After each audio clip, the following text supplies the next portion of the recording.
Evə getmə, mamam hisslidir. Vay necə yani hisslidir? Mən özüm bugün hissliyəm, hesaplarım xarabdır.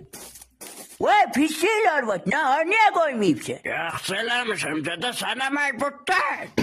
Vay dedeciğim! Mənim hövsələmin yox vaxtı, sən nereden tapıldın? Görmüsən hesaplarım xarabdır? Vay dedeciğim! Dede eve gitme, annen hisslidir. Da çay gedirik, iş sahibimin qızın təvəllüdü da, dövlətlidirlər, biraz ağır olur. Ya size de ağır oldu, karvat yeri.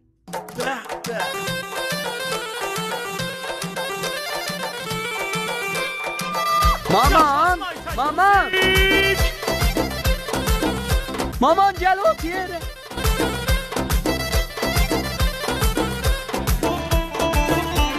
Vay köpeğin kızı, kişiler bakır özü uyuştu. Evet, mən də deyim, bəs hamısı aybatdı.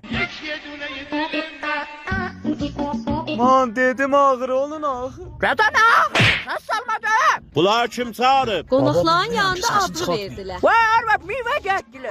Yanıyorum. Kişi otu yoxsa toyba gətirmişəm, bə oğlan doldu gön buya, doldu.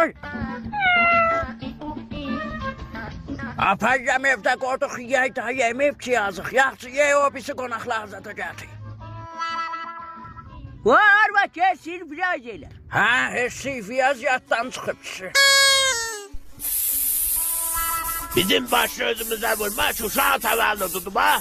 Uşağın təvəllüdüdür? Hə. Yaxşı, qızım bir daha sana kadoy vereyim. Hatxa, amma nə mənə adı verdiniz uşağa? Balıq çiynisidir.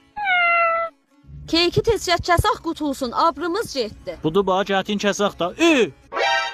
Keşi qoymuşdum bura, nə oldu? Ay bala, axtarın görək, keçi ara qoydu. Ay bala, tez keyki tapın. Oldu be. Kek orada yiyirler. Vay ne bağırsız, gelin siz de yiyin. Biz yeməmişik ha, sən yeləməyin.